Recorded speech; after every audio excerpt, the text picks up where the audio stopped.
the Republican or the new Congress was sworn in this week. And on the eve of the swearing in, Republican House members were already, I mean, just the tremendous hunger to attack the quality of our government and our institutions is rather impressive. I mean, this is like I don't know. This is like kids eating cookies on the way to the dessert buffet, I guess. So they gather in Washington the night before the new Congress is sworn in, and this is where they come up with the rules package that they're going to pass on day one, which is going to dictate a series of rules and administrative functions of the new Congress. And the Republican caucus votes in favor. I don't have the specific numbers in front of me. It was something like, I don't know, about 147 to 50 to not quite abolish, but certainly disempower the Office of Congressional Ethics, which was basically like the investigative force that would submit potential charges or exonerate a congressman of charges to the Congressional Ethics Committee. And then I guess all heck broke loose. Well, all heck broke loose because the media actually reported that this was happening, and apparently congressional offices were inundated, Republican and Democratic, with complaints from the public. I mean, keep in mind, I mean, this is the first thing they did. I mean, they didn't even, they didn't even name a post office or anything. I mean, they just came right in and said, the first thing we're going to do is get rid of this ethics office. This was after a campaign which was run against Hillary Clinton, and her nickname was Crooked Hillary. Mm-hmm. And the entire campaign was based around the idea that she was some kind of, horrifyingly corrupt individual. And, of course, this is that Donald Trump ran with a slogan, drain the swamp, right? I mean, he was going to be this guy who was going to come in and change. So evidently what happened, a lot of the Trump voters, people who, for some God unknown reason, actually thought he knew what he was talking about or meant it when he said he was going to end corruption in Washington, they got upset with their congresspeople and they called them up. And so there was a reversal there. Now, Trump himself he tweeted out and he admonished them for their timing.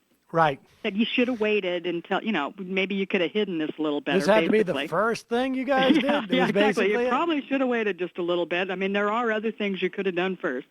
And, of course, many in the media rushed to give him credit for, being, some kind of, reformer or something. But, and, of course, I mean, let's put this in context.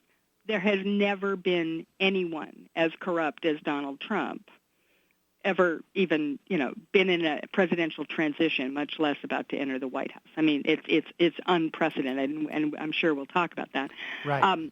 So him saying anything about that is kind of a joke. But, yeah, so they ended up reversing that decision, and rather abruptly the next day, which was kind of interesting to me. I mean, I don't know about you, but, they're so overeager. They're like a bunch of, I was going to say puppies, but I think it's more like baby piranhas who are kind of just beside themselves and basically starting to chew on each other, right? Yeah. I mean, they're so excited that they couldn't control themselves enough to, think maybe we ought to put this one in maybe 2-3 months down the road. I know. I mean, this was, first off, we should say that Paul Ryan and Kevin McCarthy also thought this was a bad idea to do at this point. These are the leaders of the Republicans in the House. They didn't want this to go through at that time. They're not that stupid. Well, that's the thing, is that this is really a rookie mistake. And I found it interesting. There's a couple of things I think that I found interesting about this whole thing. One, the idea that they would actually take this vote now suggests to me that Ryan can't even talk to them about tactics, right? He couldn't even sell them on the idea like, hey, this is something you want to do in a couple of months. Like, this is not something you want to do right now. Trust me on this. They don't even have that kind of faith in him. Now, he won his speakership, well, I think, with all but one vote. So no specific danger there. But you don't get the sense that they really trust him. I mean, if you don't trust your Speaker of the House and the leader of your party, Kevin McCarthy, just about the timing of something that seems to be fairly non-urgent and so politically radioactive, I don't know what that says about your relationship with the leadership of the party. The other thing I think it says that it hasn't changed. I mean, this is right. that, Ryan, I think people forget just how unpopular he was. He got booed just the other day when Trump appeared at one of his victory rallies up in Wisconsin, and Ryan was there. And he got booed, and Trump had to say, oh, no, it's okay. I found out that he's an okay guy as long as he stays in line, ha, ha, right. ha. It was this sort of he's like a weird, fine wine. backhanded, compliment that he gave him.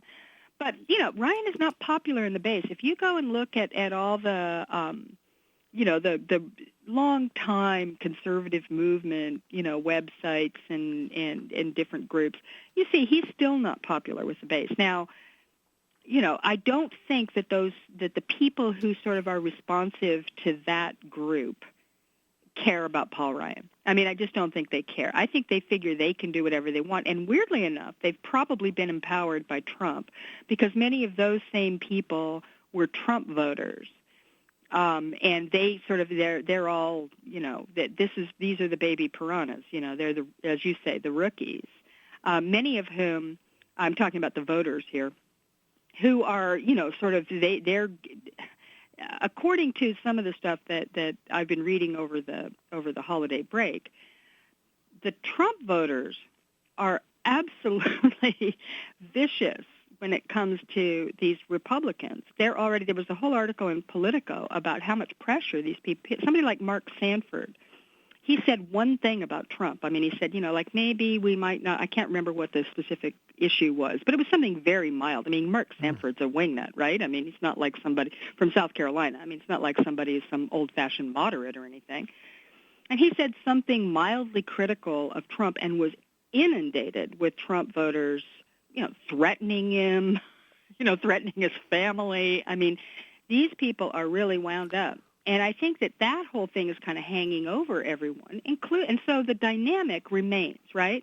I mean, this was, remember, before Trump came along, there was the Freedom Caucus and that whole group who were at odds with Paul Ryan. And now I think you've got that overlaid with the Trump voters, many of whom are the same people. And so what is happening in that Republican caucus, and this is some cause for hope for us, really, because they have saved us in the past by being completely nuts and refusing to take yes for an answer and do anything that might make sense. So, and it's beyond overreach. It's also refusing to see how a good compromise can work for them. Ryan has had terrible problems trying to keep those people under control, and I think there's this first, little foray into governance, the fact that they rushed in and decided to, try and lift the ethics laws first, or the ethics processes first, tells you that Ryan doesn't have control, as you say, and that, this dynamic is going to continue even with a Republican president, which is kind of interesting because it may be all we have. I mean, the Democrats seem to be completely impotent, so, what are we going to do but sit back and watch, I guess.